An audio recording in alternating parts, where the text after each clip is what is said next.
Hooray! Minecraft! We've created a new server and we're going to show people how to play Minecraft, how to survive the first night. Oh Beautiful! my god, it's terribly snowy. This is the start of the first episode of Lewis and Simon's Minecraft series. What nobody knew, however, is just how huge it would become, spanning 3 seasons and a total of 80 episodes in the main plotline. Spoiler warning, I will mention many plot points and characters throughout, and I highly recommend watching through the series without these spoilers.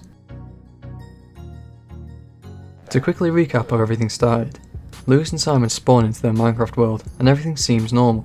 They make a terrible first base and spend the first night in complete darkness. Later, they find what will become the Og Cave and renovate it into a home. The two eventually start finding strange things in their world, like an odd tree, a giant pyramid, and a TNT trap underneath their back door.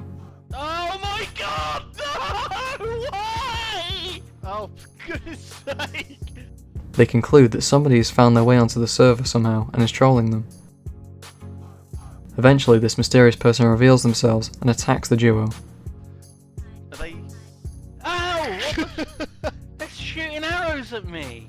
A while later, he appears in the Og Cave again, provoking a long chase, where they eventually lose track of him but stumble onto a pathway which brings them to Terravale, where they are met by Old Peculiar, who will become a close friend to the two heroes.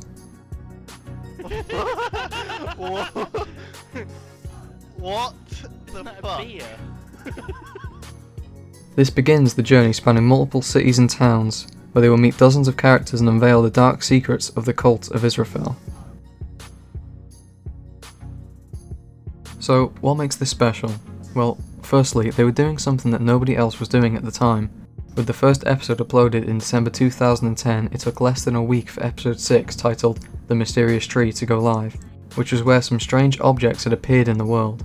The idea of a standard Minecraft Let's Play with added narrative elements helped the series stand out among all the other Minecraft videos at the time, and as the series progressed, there were more and more mysteries. By episode 7, the two had found a giant stone pyramid with lava and a jumping puzzle inside. While this gave the audience something new and exciting to watch the boys fail at over and over, it also highlighted the question of who could have made it. This enigma gave each episode a lot of excitement because while Lewis and Simon were mining or building something, we would know that they weren't alone in this world and somebody could be creating something at any point. So what? The entire reason it was special was because nobody else was doing it at the time? Well, no, not quite. See, Lewis and Simon had a very unique energy between them. There was a somewhat calm feeling during their videos, while they had genuine reactions to things and the same comedy which started their careers during the Og Pod. Got quite a lot of wood. We could actually make a floor. Or actually, we could make a proper base rather than live in a fucking cave for the rest of our lives. The mixture of narrative and improvisation provided the story to keep the audiences engaged, but kept the off-the-cuff jokes and reactions as the centre of the videos, which has always been the Ogscast way. What really solidifies this series for me though is how it was so unique for its time, and since Minecraft has changed so much, it would feel completely different if it were done today. In theory, somebody could probably remake the entire series, but it would be missing something. Even playing on an older version of Minecraft wouldn't feel right, because it's no longer this new, exciting, groundbreaking indie game. The game is over 10 years old now, and has become such an ingrained part of internet culture that there is no more excitement in punching down your first trees, or slowly figuring out how to make a pickaxe. There really is something special about the first time you experience a game you know nothing about, and spending hours before learning the recipes for items or how to battle the mobs. The series itself is over 10 years old now, and many people that still remember it were probably fairly young when they first watched. I know that when I first watched, I didn't even realise the characters were played by real people, or that it was a curated story for a long while into the series, and I think that highlights how well the mix of narrative and improvisation was. One moment there's a pyramid jumping puzzle that's been created off camera for them to complete, and the next Simon has set fire to the living room again. Even the things that have been created for the guys to find are being met by their real reactions.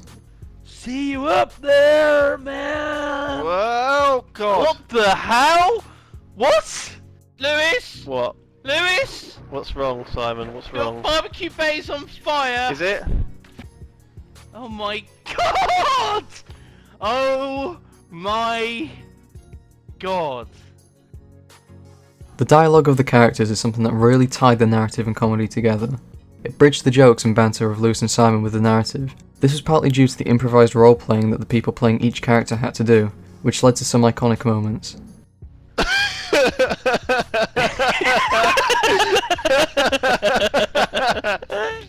That, plus Simon and Lewis voice acting each character, really helped with the flow of the narrative, which let the audience follow along and become more immersed. The only problem with Shadow of Israphel, other than maybe some outdated references and jokes, is that one day it just stopped. Coming to the end of the series, episodes started taking longer and longer to release, sometimes with many weeks between installments, until episode 42, the last ever episode. We weren't at a conclusion of any sort. In fact, it looked like things were starting to prepare for some sort of finale. Episode 42 ended with the heroes acquiring some medicine for Professor Webley, who they had just recently met with and may have had some information to lead them to Israphel. Many characters mention leaving their residency for Icaria, such as Father Brayburn after Mistral City was attacked, or Isabel Peculiar following the events of Barbecue Bay, along with everyone else that survived the attacks of the Cult of Israphel in various regions. Due to the sheer amount of characters living there, and it being the only city we know of that has not been visited yet by Lewis and Simon, it's likely that there is some sort of final battle that would take place here, with all the cast joining in on the fight. This is also supported by a clip that Lewis showed on stream of an unfinished animation that was supposed to lead the next episode. It showed the hand that they'd found in the desert coming to life, along with the entire buried robot jumping out of the sand. There is text that reads, Shadow of Israphel, Nightmare Awoken, which could possibly mean that this is a new chapter in itself, although it is likely that this would be the name of the final stretch of the plotline. Lewis mentions that the animation was supposed to be a vision of Old Peculiar, who would have been revealed to have survived the fall into lava. It shows Swampy warning his brother, Fumblemore, of the robot, and then the different groups of characters standing in defence against the robot, such as the dwarves with their tanks, and the Sky Lords in Skyhold, but being defeated. It's unknown how long the heroes would have until this vision would take place, but it wouldn't be too far-fetched to assume that they would soon find some major plot point which either prevents this from coming true, or that could defeat the robot when it did come to life. Unfortunately, the animation was never finished, and is likely among the many reasons floating around for why the series never came to a conclusion. Some popular theories that the world got corrupted, that they burnt out, some of the mods becoming outdated, and some internal social issues such as the whole Tin Man situation.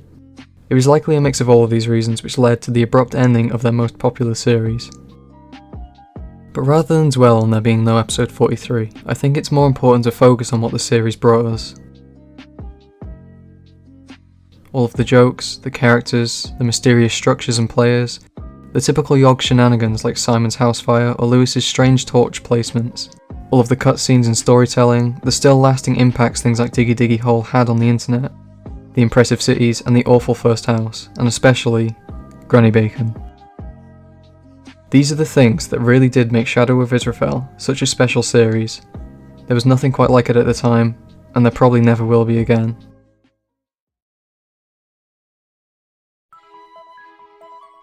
Have you been fucking around with the trees out there, Lewis? What's going on? No, I haven't. Maybe this has been here all along. This? There's a booby trap! Someone put in a booby trap!